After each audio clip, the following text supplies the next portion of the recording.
Welcome to Wednesdays with Willa. I am your host, Willa White, and this is my weekly podcast show that airs on Wednesday mornings at 10 a.m. Eastern on my Facebook page, Willa White Medium. It also goes out on my YouTube channel, and it's available anywhere you listen to podcasts, even Apple, Spotify, all of those great places. And this is year 9 of episodes of Wednesdays with Willa. I have a treasure trove of past shows with wonderful guests and great topics relating to spiritualism, mediumship, healing, faith, family, and more. And for those of you who are just finding this show for the first time, I've been a registered medium at Lilydale since 2003. I was raised by a medium mother, so I've always been around mediumship and healing. And it is such a passion of mine to educate people about mediumship and also spiritualism and its place in history. So, without further ado, we'll go ahead and get into our episode for today, which is Evidence of the Afterlife. And I have as my special guests today, Kerry McLeod and Philip Dykes. And it's so wonderful to have them on the show. They are British mediums. You know, I love to feature British mediums. They're just so great. So they're British mediums who are also ministers at the Sarasota Circle of Light Church.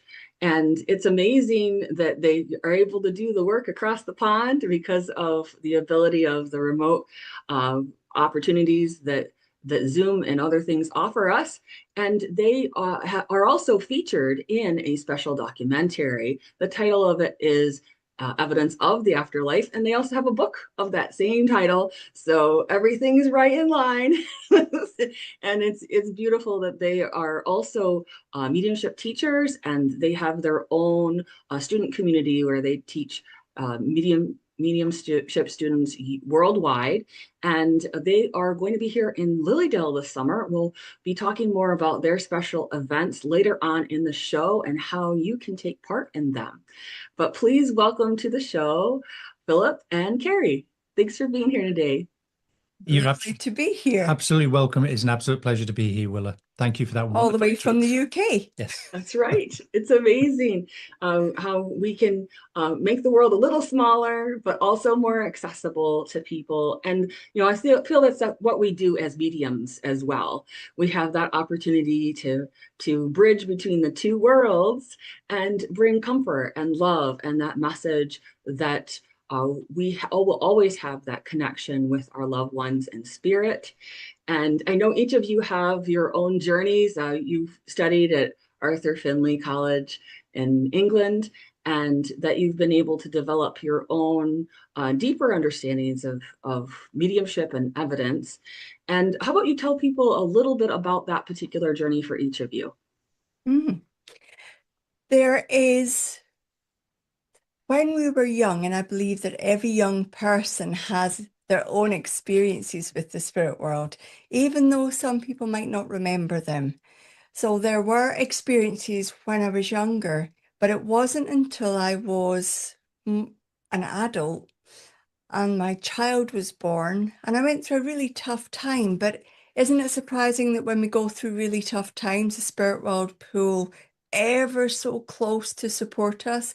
And I was so aware of them at that time that I began to explore it, which took me to a spiritualist church in my hometown, which took me to the mentor that I was with until he passed to the spirit world, which got me involved in running a spiritualist church, which got me studying mediumship and meeting somebody called Phil Dykes and working together. The strange thing is we worked individually with the spirit world for about 15 years independently before we even met each other. So it's been interesting, a really interesting journey, but it's always been from the background of wanting to share what the spirit world is about, wanting to share the ethics of good mediumship, and wanting to share comfort and understanding to people. That's what spiritualism and the spirit world and spirituality is all about. So in a nutshell, that's me. Mm-hmm. And I'm not too dissimilar.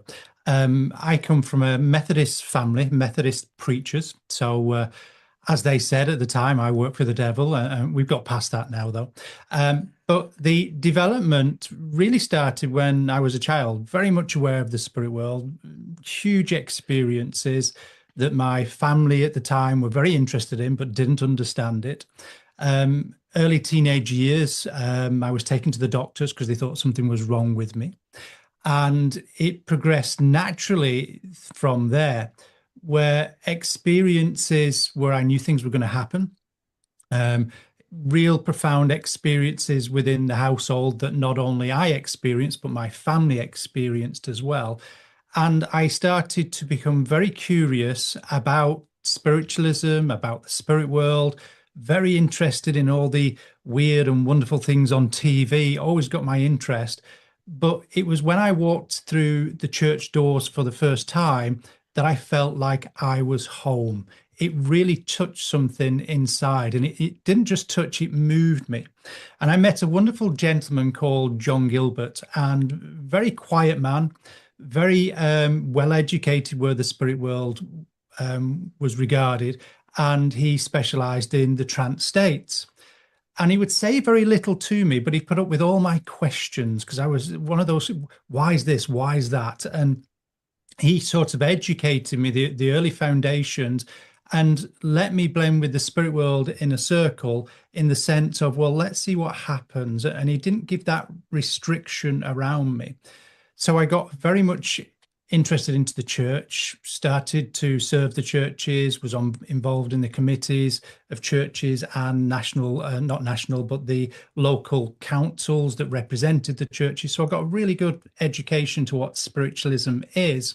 And that really started the journey, because then I had a real thirst for knowledge. I really wanted to see what the spirit world were capable of, what types of communication were out there, what kinds of mediumship was out there, and there was nothing that was off the table. I really went into the paranormal to prove that it was just normal.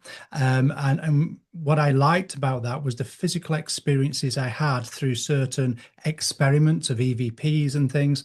And people at the time were talking about just getting voices. Well, I was getting full sentences. I was getting paragraphs, and some of the things that were saying and I was questioning, I was getting answers back. Oh, he's clever, he is. And so it was really intriguing and really interesting. And it's never really changed. My mind's open to so much. And even 20 odd years later, I'm still as enthusiastic and still searching for more and wanting to know more. I think when Phil's talking about John and the trance and the altered states, when I was developing my mentor called Jock MacArthur, and we go into much more detail in the book about both of our mentors, was a trance and altered states and physical medium as well. So our background is in that, and it's really interesting what is happening in closed circles and within homes at the moment, which is where we experienced it. It wasn't in any public arena. So it's lovely to see that that's still happening behind the scenes. Mm-hmm. And then I think it's beautiful that people are developing and that patience and focus it's necessary for that kind of thing. And it does have to some extent, stay in that private state so the energy can build and so that they can have authentic experiences that aren't about voyeurism, right? Yes. Yeah, that's a difference. It is. And I think it's a really interesting comment that you've said there, because today is a digital age. It's all about the keyboard and Google and AI, and people can get quick fixes and answers straight away in seconds, where I think a little bit today is missing of that searching and questioning for self. As much as I think there's some wonderful people dedicated to doing this, I think we could do better in educating to get them to reflect on If things. we go back in years, people used to sit round the fireplace and stare into the fire. We now call it scrying. I'm sure that they didn't have a name for it. They used to talk to each other back then instead of texting. I know. Now we see families around the same table communicating by text. It's a completely different world, and we've gone from posting a letter in the post and it taking a week to get there and a week to get back, never mind the writing it, to people getting frustrated if they haven't heard a response from an email in 10 minutes. Yeah. So the world moves much quicker now. And I think mediumship takes that bit longer. It takes a dedication and a patience, as you were saying. But it's nice to know people are doing it, trying to do it, yes. Yes, and even as it applies to mental mediumship, people need to develop that patience, that focus. I always teach my students that mediumship development is also about spiritual unfoldment. So those things Correct. need to go hand in hand, and sometimes the spiritual unfoldment needs to happen first, so that they can be in a stabilized state of consciousness, so that they can then interact with those other personalities in the spirit world and effectively bring through healing, inspirational, and loving messages. And that there's a lot that happens energetically with an individual as they're going through their mediumship development. Yes. And that we always have to keep in mind that there'll be those shifts that are going on. And it's best if we do think of it as a long game rather than a short game. That just And because that's you not have psychic or mediumship abilities doesn't mean you should hang out your shingle. You need to Correct. develop. Correct. Yes. And that's not always appreciated. There are mediums out there that want to know how long will it take. What you're saying there about the spiritual growth and the personal growth, if I were to go back to about 2008, I studied counselling and psychotherapy at Edinburgh University and then went on to do diplomas in different forms of coaching. And at that point in 2000, between 2008 and 2010, I integrated all of that into the mediumship training as well, so that people were getting that joint approach. They maybe didn't know they were getting the joint approach, but they were doing that inner work as well through all different exercises that they were going home with. That isn't always given now. It's more familiar, certainly to us and other tutors now, but it wasn't, to my knowledge, a thing back then. Spiritualism spoke about personal development, but didn't necessarily give the tools or the means to do the personal and spiritual development. And I'm really pleased to see that more on the table for mediums learning than ever before. Yeah, a good rounded development happens because of three reasons. First of all, yes, we've got to have the practical side. Yes, we want to practice. We can't deny that. But it's the experience of the practice where we learn from. And then there's the theory of understanding as well. So it happens within a trilogy. It can't just happen by one aspect of just practice, practice, practice. There has to be an understanding of the unfoldment, the movement of the power, the consciousness shifting, as you mentioned there, Willa, but also the understanding of how it personally affects you, how you're growing as well. We often say that we can't grow as a medium unless we grow as a person. And once we start to understand how this power, this divine power moves us, we enact and react in this world completely differently. We notice how things are more vivid, they stand out, they're more beautiful, if you will, if we talk about the world of nature and everything we see, and we become far more aware of that world around us, and we take in more and we appreciate it.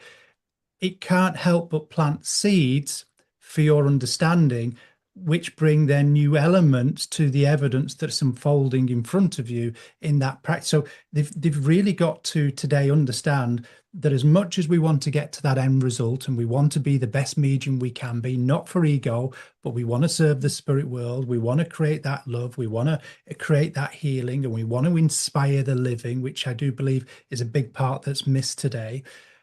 By doing that or wanting to do that's really good, but we have to naturally evolve as a person, as a human being, and open our eyes to that wonderful world around us that shapes us so much. Because if we look at the journey of life, we are being programmed from more or less birth how to be. School teaches us right from wrong.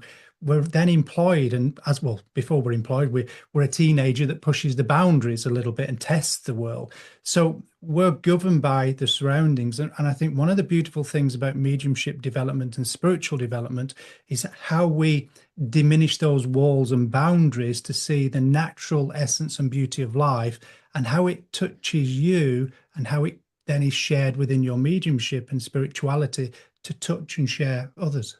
And I think on the back of what you're saying there is that element of people feeling that they need to go to another course and another course and another training course and another set of classes, and wonder why they've plateaued or hit a glass ceiling.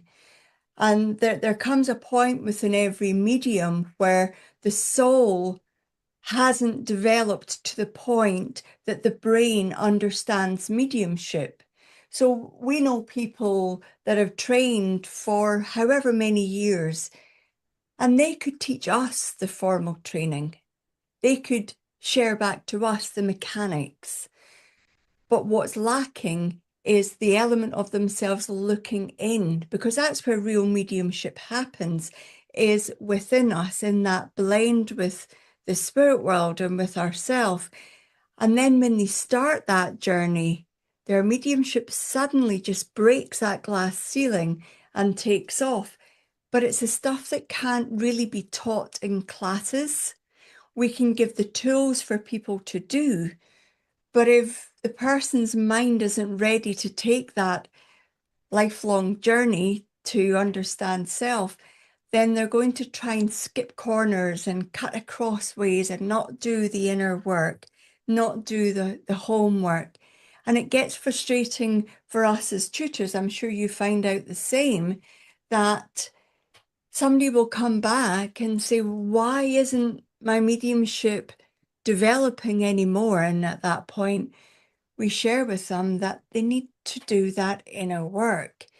We've got balanced between mediumship training and personal development training, and we've now tailored it in a way that it catches people's attention. Because I don't know if you've noticed, but in the modern day, people have a really short span of attention. They want answers like this.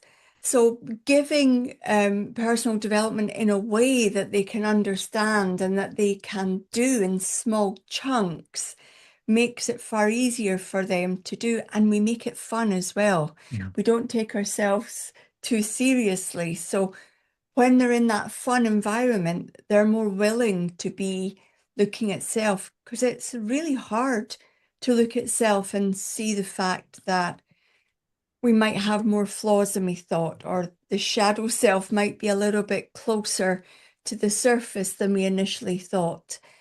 And it's being able to walk somebody through that as they unfold it. And that's the stuff more and more courses can't fix. But any good mentor, I'm sure you're aware of this and do this for your students, can walk individuals through that, give them that individual attention, and support them, because there's some really big wobbles happen to people as they unfold that inner world of theirs. It's a big change, isn't it? It's massive. You'd agree from spiritual shifting takes a lot Yes. out of a person on an energetic physical level. And I'm Correct. blessed that my mentors, when I first started, were very clear about spiritual unfoldment being where it's at. I'm so grateful to them.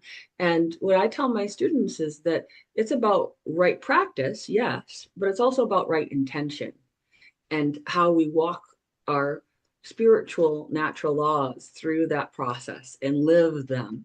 And, you know, to Kerry's point, absolutely, the shadow work is so essential for mediums. If they haven't done that, then they're more likely to hit up against a lot of those fears and ego issues that start to develop. And I actually tell people that sometimes a plateau is good. Yes. Because it's an opportunity for you to just get stabilized in what you've already learned before you take the next climb. Because otherwise you're just going to be like, I can't acclimate to this new height. I think you've just mentioned there one of the big things that we see in a lot of people developing today. They get this accolade of, oh, I've done this, I've got this under my belt, I'm getting this type of evidence. Then they plateau and they come and they say, well, what's going on? Why has it changed? I said, there's nothing changed. I said, the spirit world is still there. That evidence is still there. That ability is still there. But actually, your mindset needs to now evolve. It needs to really understand what you're working with and working towards. And that will iron out all the creases. All of a sudden, they start to see that deeper essence to the work. They start to see the pastoral work, the time needed for empathy and compassion and sharing. And there's an element then where they want to talk and debate and discuss and philosophize, which then plants new seeds that takes them onto new heights. Best learning happened for me in my Absolutely. development. You stay up till 4 or 5 o'clock in the morning, discussing all these things, and I've still got some of the photographs where I was fast asleep when at times were, yeah, they were good old times. Good old times. Good old times. Yeah. So I think it's an excellent point that we're discussing this, because people need to understand that much of learning, especially when it comes to mediumship, is spiral learning approach. And it's not about necessarily trying to get to the next hot class that's going on. It's about working through what you already have until it becomes such a beautiful groove in you that that's your default mode, that you have beautiful trust in spirit and in yourself. Those are really important elements to develop and become more evidential, and to have a playfulness in that conversation with spirit, so that you can stay relaxed and that you can be able to help people in their lives, because this becomes counseling to some extent, right? It's between that spirit world and the individual, the client or the message recipient.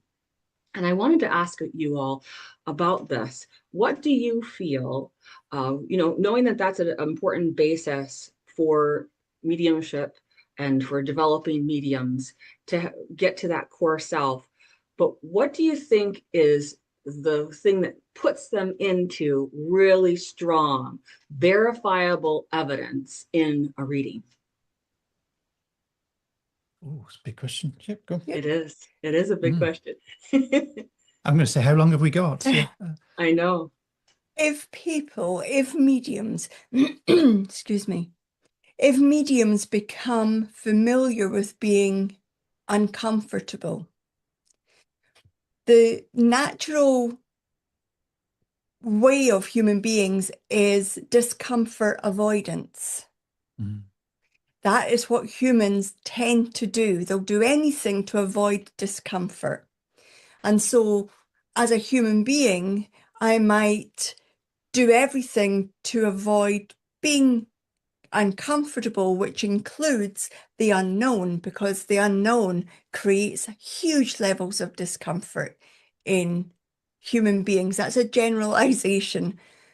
So when a medium gets to a certain level within their mediumship, they get comfortable with the area that they're in, and the thought of going any further creates discomfort. And and I know from my own experience, if I go back, the things that I used to do when I was not comfortable, I denied, I procrastinated, I avoided, I blamed other people. I kept myself away from experiences in order to avoid the obvious, which was, I'm ready for growth. I need to grow. And for that to happen, I need to face an element of discomfort. Once a medium is accustomed to being uncomfortable, then the deeper evidence gets more within our grasp, because we're willing to fail. But are we failing, or are we then experiencing newer ways to experience the spirit world and evidence? So we have to really find our way to that new evidence. And anything that we haven't experienced ourselves is going to be unfamiliar to us. So we need to find a way to become more familiar with that evidence. And therefore we have to get accustomed to things like, and know from the recipient, or some readings just not happening until we reflect and wonder, oh, okay, that makes sense. So from my standpoint, it would be about becoming more ready to be uncomfortable and more daring to find out where the potential can be and less willing to just settle. I I think think that's a that, great point. And I think that there's a difference between stress and then there's something called eustress, which is EUSTRESS. And that is stress that actually is going to help us to grow. Yeah. yes, And as mediums, to your point, it's so essential, especially because we're sensitives and we tend to want to protect ourselves because it yes, hurts more. So, correct, correct. so ow, right? And Yeah, so we have to move into this. And Phil, what would you like to share? it's what you've both said has been absolutely magical to listen to. You've both hit the nail on the head. Mediumship development and getting to that point of trust and understanding the evidence and really knowing that evidence comes in different phases. So when we come into this, when we awaken, if we call it that, everything's shiny, everything's new, everything's bright. And we're intrigued by it and we're pulled into it, and everything has a meaning, and everything we find is a sign, and everything we see, like numbers, Those days. remember those days. Then once we move past that phase, we move into what we call the next phase, where it's mechanical. I can do this. I'm a medium. And you're doing the action, but actually the strength of conviction and intention is not fully there yet. And as we start to come into the areas you both spoken so well about the trust issues, the incompetence areas, the elements where we're unsure or we feel insufficient or we're comparing ourselves to others, it plants that seed of doubt. And that doubt and those uncomfortable areas are actually the making of the medium. And people don't like those areas because they cause pain, as you both mentioned.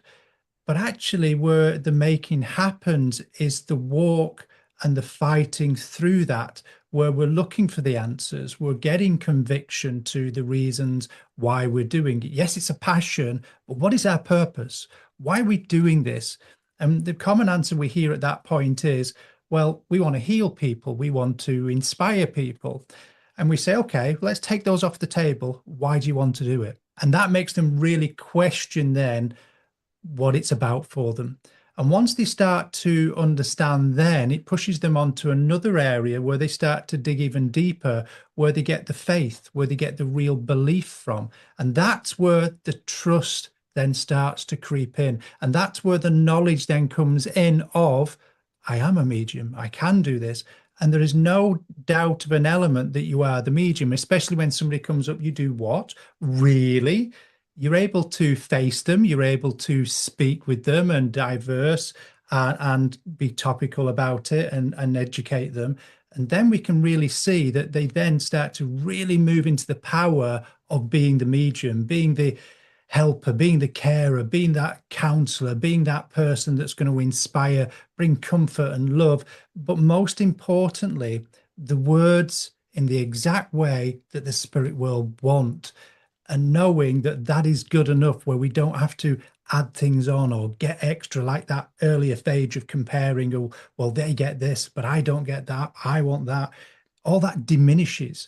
So there's a natural growth in the person, and that outer world of influence where other people will share what they think has no real impact anymore. They've got this deeper inner knowing that there's a power and a reverence and a divine source working through them. And I always remember, I heard from the spirit world, what's working through us is bigger than we'll ever know. It's a love that we'll never be able to describe. It will have impact on people. You will never ever know the full impact and power, how it's shifted and shaped and molded and changed lives for the better. We get to see people for 30 minutes or develop with mediums and students and participants for a few years before they move on or move into becoming their own teacher and working. But it's that excitement and understanding of seeing that trust grow and that competence and knowledge and trust within self of what they're doing. I think that's when we start to really see the evidence from the spirit world then, because the understanding what it really is to do this work. Yes, it's a multi-layered experience when you're a medium. And what has also helped me is that I don't have to understand everything. Mm-hmm. I don't. It's not about me. So all I have to Correct. do is convey and be compassionate with the spirit communicator and with the recipient, the sitter, and that the rest flows when you're in that beautiful, inspired state with spirit. And that we have a very loving support team that definitely helps in all of that process. And so, what are some kinds of evidence that you really feel have been most profound for you in your readings with others? Oh, that's another big question. How long have we got? I think I, I think I can explain it in the way you're asking.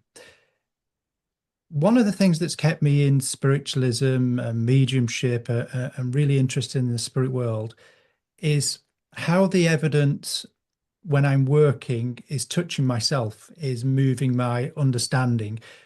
It's how it's giving me empathy and I'm finding compassion in it and how it affects other people. So there's been monumental elements of evidence that I've given that have really changed my understanding and what I think can be given. And I think it's always good as a medium to be striving for more and different types that are very unique and be out of the comfort zone. But for me, ultimately, the things that have shifted me is the impact and responses from people when the stories unfolded, and I can feel it too. So as much as I'd like to say where I've given full names and addresses and things like this, and in those rare contacts that everything works so well, and they need to give that. But then there's the times where there's the emotional side when you see the shift in somebody and where you feel it as well, and where the spirit world, the loved one, me, the medium, and the recipient are all sharing that exact moment. I think that for me is when I know it's good evidence. I remember doing an interview for one of the big media companies, Netflix, where I said, I, as a medium, can't tell you what is good evidence. I've got my own judgment and understanding what I think will be, but actually sit somebody in front of me, what is good evidence for them? They'll give you a completely different answer. So I said, I can't answer that. You can only ask the recipient, the person that receives it. But again, I'm going to stick to that element as much as there's been some wonderful bits that I've given and things that have stayed with me over a long period of time. I think it's how it's moved me, shaped me, molded me to my understanding of life and that compassion that I have for life, and where I've gained an understanding and a tolerance. And in a way, I wouldn't say I've mastered every aspect of me, but it's helped me grow to gain mastery of things and to help me become so much calmer in a sense of what's this really about? What am I learning here? What I've just taken away from that? What's shifted within me? That I think that's where, for me, what evidence is really about. I know it's not the key aspect what you asked for, Willa, but it's hard to say what is good evidence. I'm on the same bus as Phil. I'm glad I'm not on my own then. I think what shows is in the documentary there is multiple times where different evidence is shown, where we both get names and we get countries that recipients have visited, and we get how people's have passed. We get where they used to live and addresses and such like. And for the observer watching, there might be that wow factor.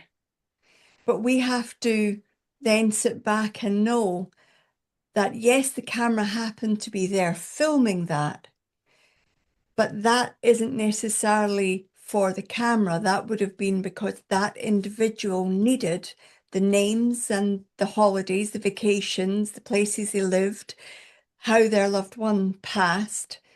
And then other times when we do a private reading, for instance, and these are in the documentary film, it's emotions. It's how they sat together at the end, how they shared their last meal, how they kissed each other before somebody went out to work and didn't come back. It's, as an observer, that might seem like less valuable evidence, but to the person receiving it, Yes. it made a whole lot of difference.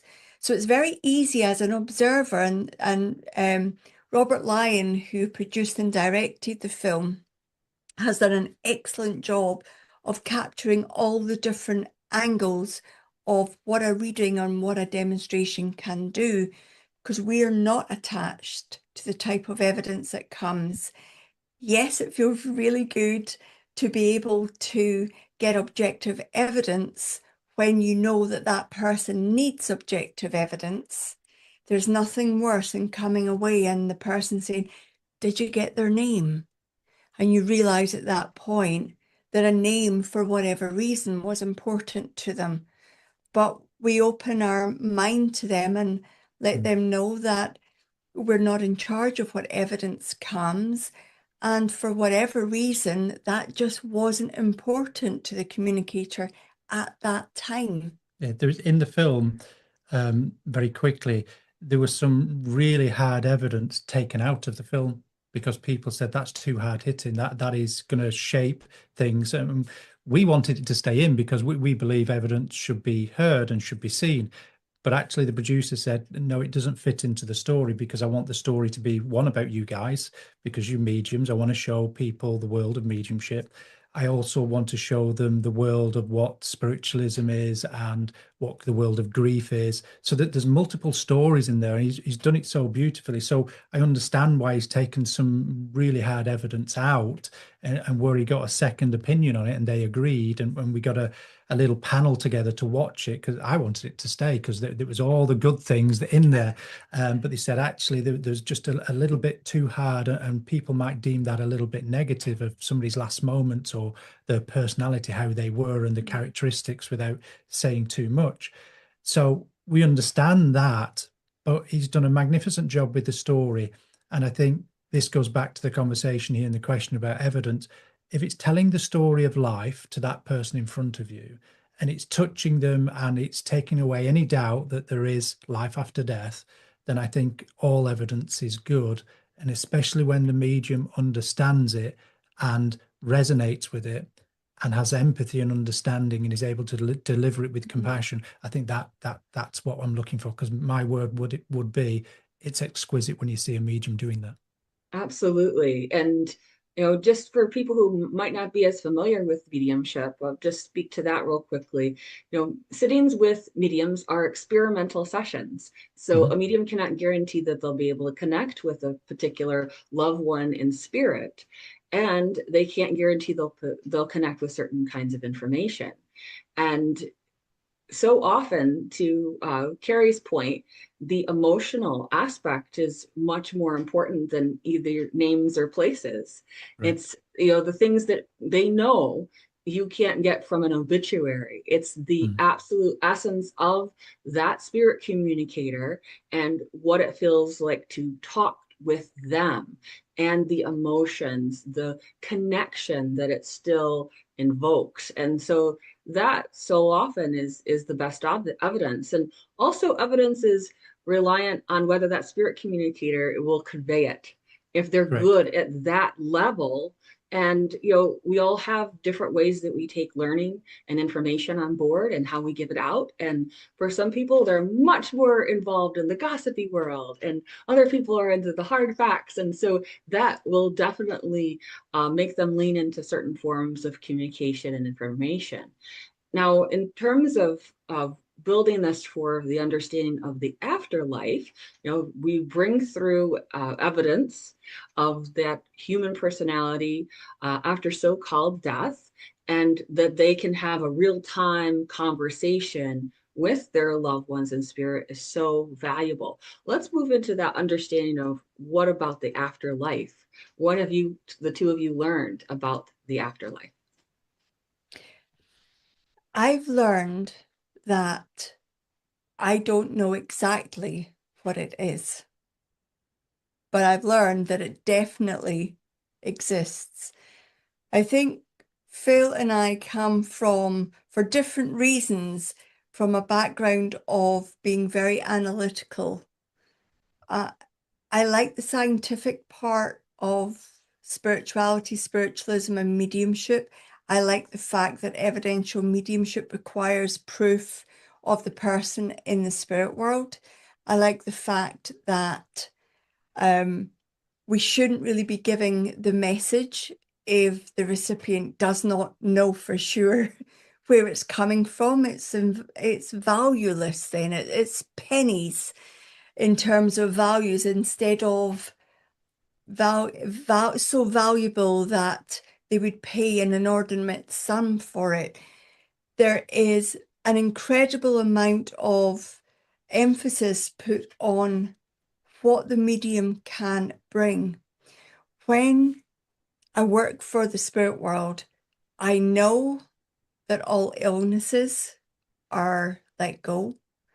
I know that all afflictions are gone. I know that personality traits remain. Whether that is, there's a flipped coin approach there. Do they progress in the spirit world? I believe so. However, can they be recognized for something that's not known? I do not believe that. So they have to relive or re-experience the personality that they were here for the recipient. So if they were a grumpy old man, then they're going to have to present as a grumpy old man. If they were a penny picking, very private lady, then they're going to have to bring the evidence that reminds the recipient of them being that. There will be space, of course, to show how they've grown and how they've advanced and how they have appreciated not having the affliction of being a human being in a physical world. But for me, I know there's a spirit world. I know that animals and humans go there. I know that there is unconditional love there, and that families and friends get to see one another. What it's actually like, I've heard a number of different ways of it being explained. I haven't been there to my knowledge that I remember, so I don't know. But what I've shared is the things that I do know. It is love. There's no need for jealousy. There's no need for sadness. There's no need for anger or bitterness. It doesn't serve. And from what I've sensed is there's an understanding that we are all connected. Nature, animals, and humans, we are all connected on a level that probably is unfathomable for the human mind. Yeah. I think there's been a fascination with man throughout time and history. And if we go back to the earliest records, we worshipped our ancestors in many different ways, and some of them graphic, so I'm not going to mention them. But there's always been that interest, and there's many theories of what the spirit world is or the afterlife is. And I think it's all of those mixed together. I don't think there's one definite answer, because what we're talking about, we haven't got the physical or the spoken language to describe it. Do I believe the spheres and the elements? Do I believe possibly there's other life forms out there? Do I believe we all go to the same place? Absolutely, yes. Can I prove some of them? No. But I'd be very small-minded if I didn't consider it and didn't have an open mind to it. But do I think that world that we're talking about, that afterlife, is good? Absolutely. I think that there is nothing negative there. I think the most negative thing is the grumpy old person that Kerry was talking about before, coming back with the personality traits. So I think that that world is very intelligent in the way that it communicates and able to, if you will, break down the barriers of mankind today and our mindsets. And because I do believe there's a huge spiritual awakening happening. And I think that the way that they're impressing us, shaping us, and getting us to think is the real meaning of that afterlife. Fortunately, I've had an experience where I passed, just it was a few seconds. I believe it felt a lot longer for me. People call them near-death experiences, where I envisaged the spirit world. I got the feelings of the spirit world, heard very familiar voices that I once walked this plane with. And that I can tell you the situation, I can explain it to you, I can describe things, but can I find the words that will give the feeling for your listeners here or viewers here to understand it? It's a very personal experience. Do I have a faith that I will go on somewhere else? Absolutely. And do I believe I will meet my loved ones? Absolutely. Will be in a different form. Am I scared of it? Absolutely not. Do I want to go? No, I don't, because I live here. I want to be here with my children, my fantastic wife, and the physical body with the conditions we have. I don't want to suffer in any way. I've made that bargain already. I want to go with no pain, if possible, fingers crossed. But that's the human mind speaking. But I think that world we're talking about is of a divine consciousness we're all in touch with. And I think it's one of the most beautiful understanding places.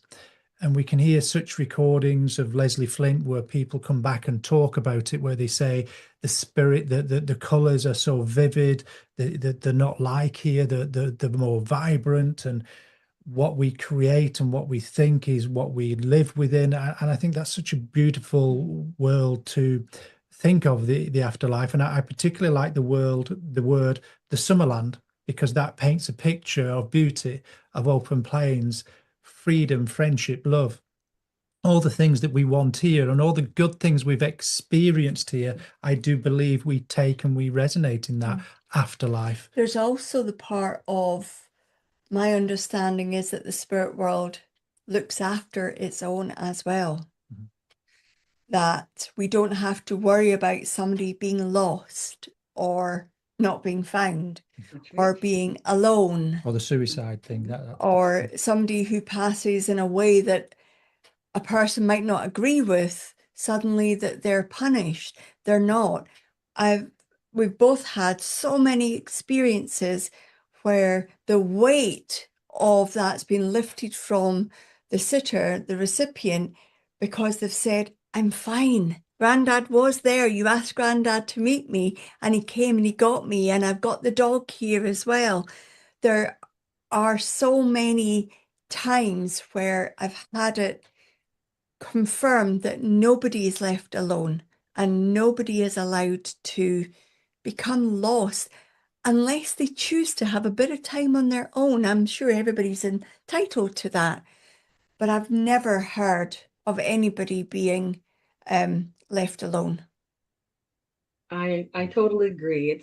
It's interesting how some people in that, I call it spook and boo, in the movies and on TV, they have a different understanding than we do as spiritual mediums. It's a sacred joy to connect with those that have passed to spirit. And most so-called hauntings are actually just energy residue Yes. that people are picking up on. Ooh. So that will happen. And to Kerry's point earlier, I always ask the people in spirit to present the way they were when they were here. Yes. After we've established everybody knows who you are now, you can explain that you are now version 2.0. You know, that if you were, grumpy old man, maybe you got a nice twinkle in your eye now and are actually Correct. going to be better in your interactions with those here on the earth plane. And it's such a delicious thing when people realize that maybe the client was kind of teetering on that thought of, well, I don't know that I have a soul. And then they have the reading and they're like, oh my goodness, I've been able to talk to so and so and so and so and so and so who have passed. And now I know that I'm a soul. And so then I can live from that greater understanding, and it can change their lives. It can change the direction of where they have been flowing and going. And it's beautiful that the afterlife can do that connection with the afterlife. And that so often what we do as spiritualists is we're actually helping other world religions. We're like, hey, look, See, it's true because we just talked to so and so. We do have a soul that extends, and it does matter how we treat people here on the earth plane. And Carrie, you've done a lot in terms of counseling of others. I feel you and Phil too, but we are helping to counsel between the two worlds, and that there's Mhm. this beautiful connection that can happen between those that in the so-called afterlife and us here on this earth plane, and that it doesn't have to be such a separated experience, that they can Correct. live in both worlds, but having communication with people in spirit 24/7 would be a very unhealthy thing, because then you wouldn't be Correct. living your life. So, Correct. you know, Correct. are there some other aspects of that philosophy or personal stories that you would like to share on the show today? Mhm. That element that you've just spoken of about a healthy balance. People, now I'm not saying that people don't need to go for beautiful energy work and balance their energy centers and chakra centers, because it's beautiful to have. But my struggle with balance was, and still is to some extent, is between the physical world and the spiritual world. It's not about balancing my chakras, it's about balancing how I live between the two worlds, not overindulging in the physical world, but also not overindulging in the spiritual world either. And that not having that balance takes its toll. And for your listeners and your viewers, when we're working with the spirit world, in any one day, if we're doing private readings and then we're teaching in the evening, perhaps, we've spent about 12 hours with one foot in the spirit world, which is lovely. But when you come out of that, it can be a bit of a shock to the system to then have a whole lot of admin or family or children or parents or whatever else happens to be happening, because we're sensitive. So for me, that's the balance that Mhm. I pay a lot of attention to, so that I don't disappear into one or the other. I think what Kerry said there is absolutely perfect. I think that for those people who are listening, those that are developing their mediumship and their ability, and those that are practicing mediums will understand this as well, is where there's got to be a balance between the two, because we've got to be able to take in what we're learning and take in what the reflection is of the reading and the work we're doing. We need that separation, our own time, if you will, in nature or with self, to actually digest what we've understood, what we've learned, what we've experienced. And you both talk there as spiritual counselors, and also counselors in your own right.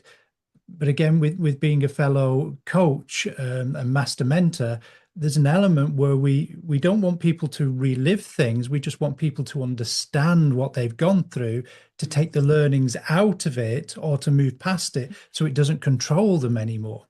So I think where we discuss here that element, what I'd like to say to people is find that balance between your work, your development, and also your private life, and time for self to reflect, to see how much you've grown, to see what's changing within you.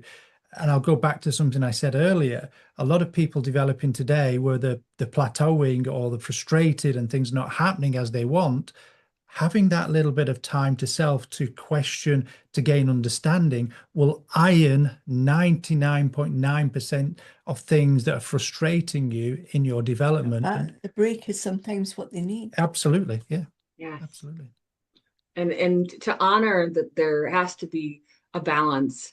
Even before husband and children, I knew that I had to put quality in front of quantity, and to make sure that I had that beautiful balance. And to your point, it's something that some mediums don't understand, and they can send themselves into, into this pit of Yes. energy. And then they come to me and they're like, I don't know why I was getting all of this, all these wonderful things. I was saving all of these people. And but now I've energetically crashed and burned. And so it's such a valuable point that both of you are making, that if we want to help more people, we have to take in more spiritual food for ourselves, more than we give out. And Correct. that's always an important element for mediumship development, no matter where you are on the journey, whether you're beginner, intermediate, advanced, or professional level. That is something that you always have to be in accord with, because yes, we can connect with infinite intelligence and feel that wonderful infinite supply of energy, but we need to be stepping into our own lives and carrying that even mind, as Harry Edwards talks about, right? Yes. You have even mind, and that is definitely mediumship gold.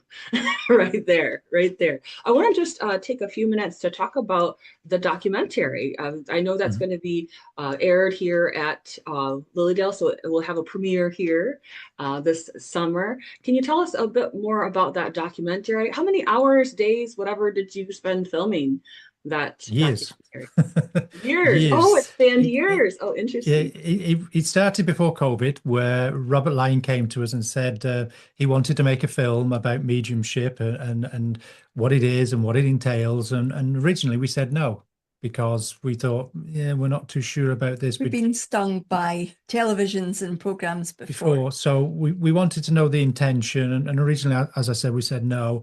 But then he said, but I want to make it because I've got to know you guys. And I think what you do is absolutely the truth. So we talked a little bit, we discussed it, we sat for a period of time, then we said, okay, as long as it's really not about us. And he agreed. I said, as long as the focus is on the spirit world. So we started it just before COVID. Then COVID hit, and as you know, we all had to separate and go through that. And then he picked it up just after COVID, where we started then to, as we're working. What he did was something wonderful, because he didn't just get the good bits. He wanted the bits where people are in the workshops, were seeing participants practicing, learning. Then he wanted to be outdoors and see different places. He got to see more than we did, didn't he? Really? He did. He did.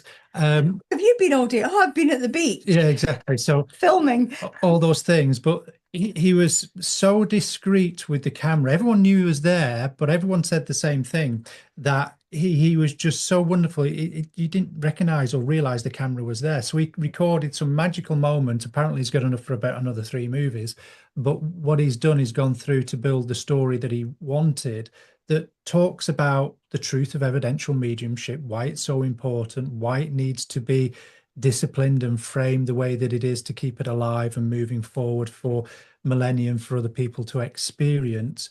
But he wanted to show how grief also affects people, individuals, in so many different ways, and what mediumship and spirituality does for people. Because I believe, I know there's some wonderful therapies out there, but I don't think there's anything that comes close to mediumship and what mediumship can do for people. So he's captured all that, but he's also captured the essence of us as well, hasn't he? He's captured the times where we were having fun, the times where we were working really hard. Sadly, during the making of the documentary, both my mum and Phil's dad passed the spirit world. So he discreetly captured those moments as well. So have a box of tissues ready when you It is something that I know Robert's very proud of. Yes. He's won 7 Emmy Awards for his work in news reporting, nature reporting, race car reporting. But he said this has been... And spiritual films as well. And spiritual films. He's done a spiritual film beforehand. But this is what he wants to do. And he had his own experience, which we talk about in the book as well, where he found that his mediumship works as well, which was a bit of a surprise. That's another story, another film that could be made on the back of this, how he developed working with us and working through the workshops and everything. He heard this is a good example of knowing all the training. He heard us talk time after time after time, but he never got to use it. The one time he got to use it, the spirit world did it perfectly for him. And it's when you've got the experiential learning that it touches your soul, and that's when a lot of people get their own evidence. So for the documentary film, it's something I'm very proud of. We pushed through a lot through the making of it because there was illnesses and such like in the family. But it's something that if in 10 years' time, well, maybe we're not gone in 10 years' time, sometime after we're gone, Yes. if it's found and it reignites a discussion about life after death, reignites what the standard of mediumship could be, then its job is done. Hopefully it does it before we leave this world. I mean, there's snippets of demonstrations in there. There's unedited private readings in there.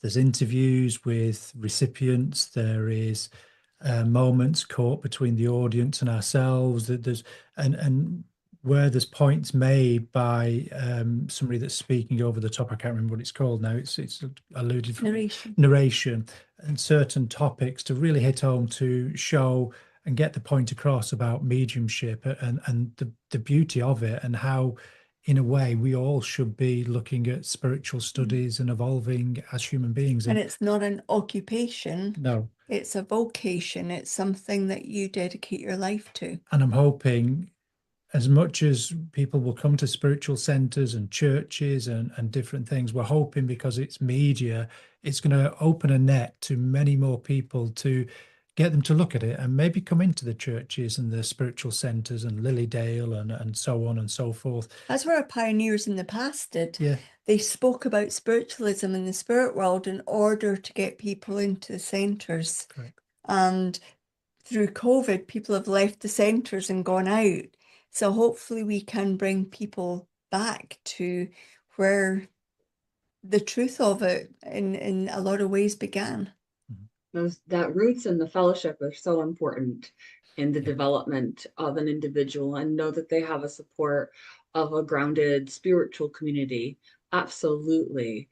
And I love the fact that even though times got tough in terms of your own personal lives and COVID thrown in it, that you kept going, and that you had such vivid support from spirit and from people here on the earth plane to make that possible. And I know we're excited about that being screened on July 3rd, so people should mark their calendars. It'll be that evening, and I believe there's a Q&A that will be after the screening, so people can pepper you with lots of questions if they so desire about this. This is not the first time we've had documentaries, leadership documentaries here at Lilydale, and it'll be great to have yours. Now, I wanted to speak a little bit to the courses that you're going to be teaching when you're here. There'll be a 2-day class, right? That's building your power with spirit. So tell us a bit about that one. We're going to look at building the power from mindfulness, meditation, sitting in the power, mental mediumship, through to the altered states, showing how people can use the power that they have, as well as embrace the power of the spirit world in order to experience them coming close. I'm not saying people will leave as trance mediums or mental mediums, but they will have the opportunity to sit with their spirit team and let the team of the teachers, let's face it, let the team do some real development in those 2 days. And I also think that building that power and being aware of that power is one of the misunderstood elements of mediumship, where we're going to get to people to become more aware of it and how it's moving them, how it's shifting them, how it's molding them, how it's affecting them, and how it's directing them to give their evidence and have their experiences with the spirit world as well. So we're hopeful of a few things that we're going to actually bring in that will really help people gain in their ability to move forward to another level. So just to get that clarified for people, it's a 2-day mediumship workshop that is on July 1st and July 2nd. It's all day. And would you say this is geared toward beginners and intermediate level?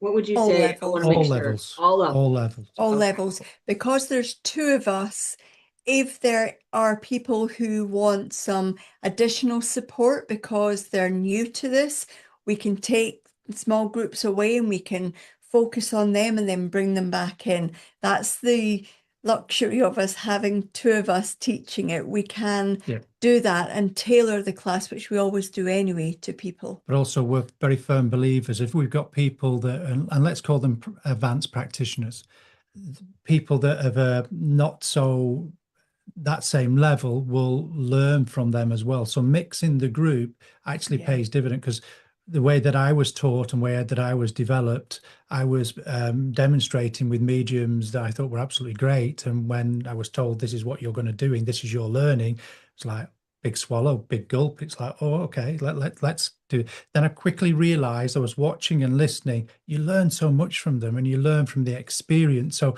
we're very firm believers on mixing those groups. There's sometimes where we separate them for very specific competencies in mediumship, but in this, we want to mix it if we can. Yeah, I agree with that.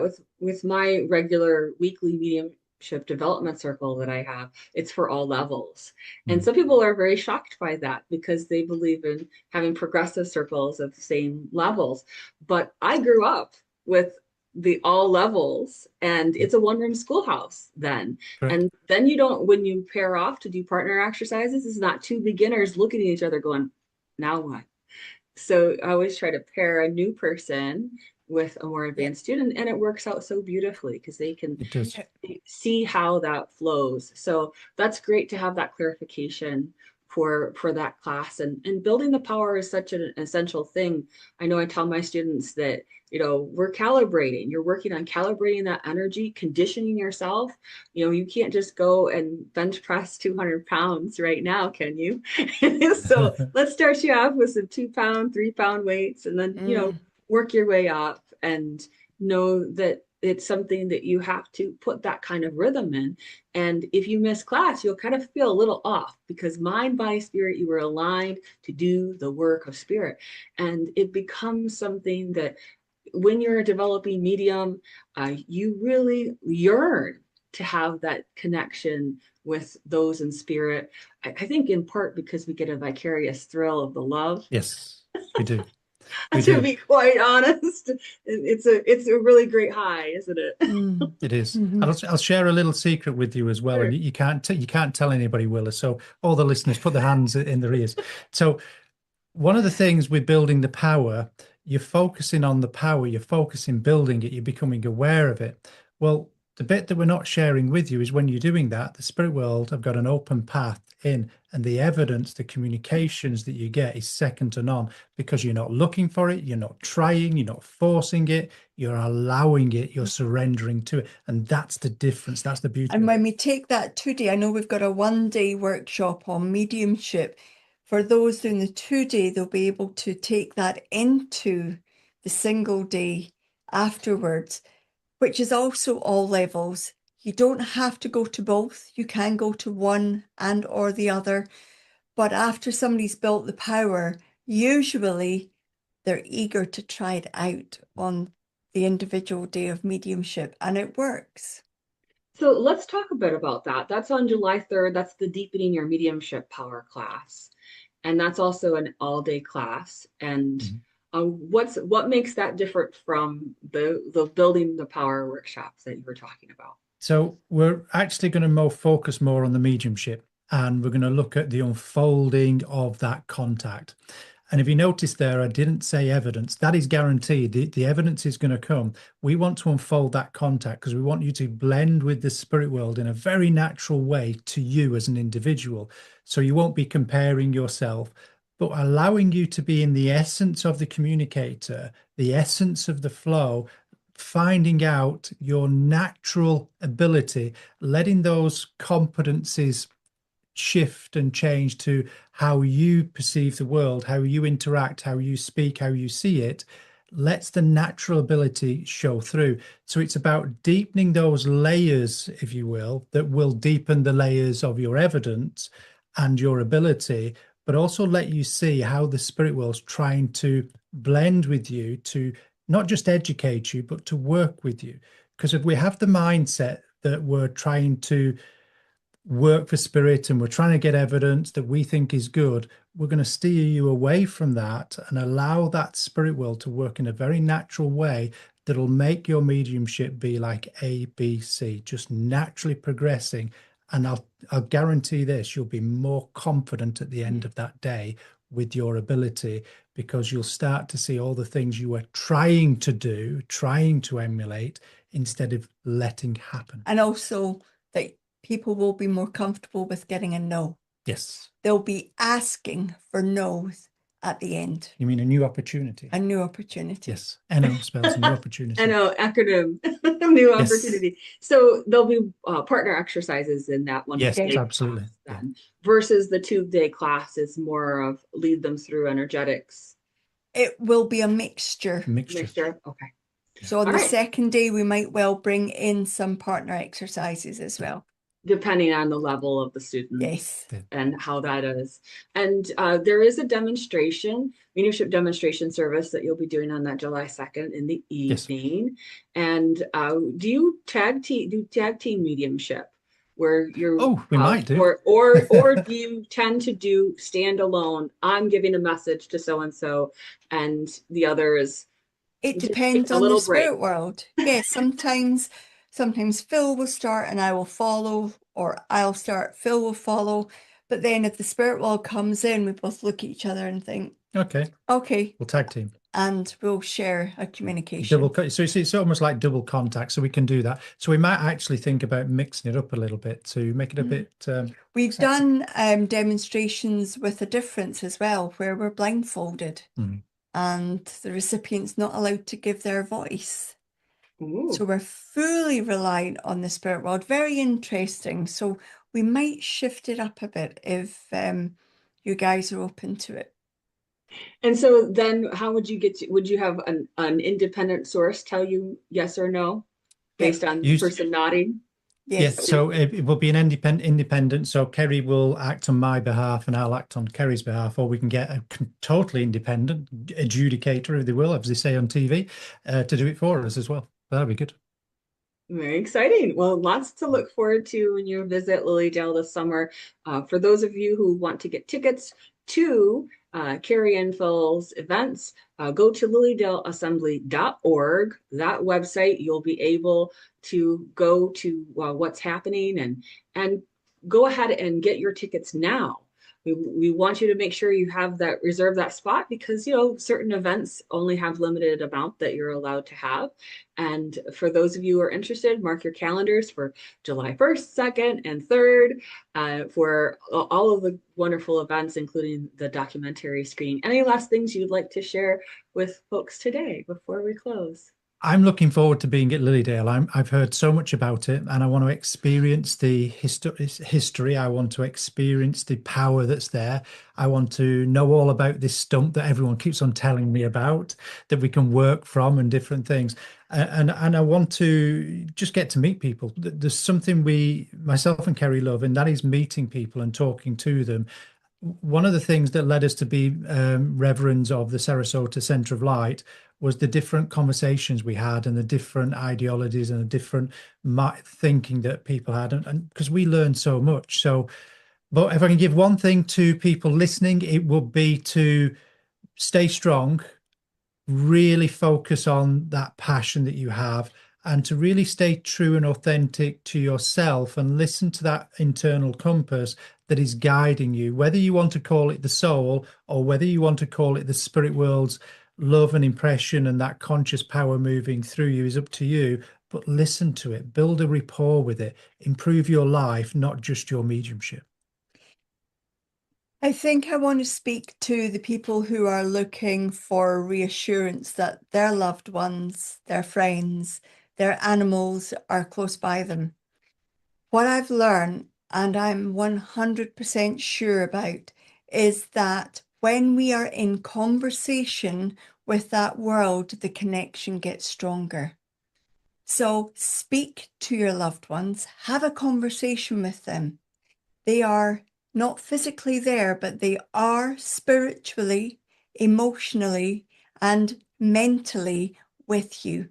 If you start having a conversation with them, whether it be out loud if you're on your own, or in your mind if you're with people, you will begin to build a new relationship with that person. And as you build that new relationship, new ways of communication happen. Communication doesn't just need to be with a medium.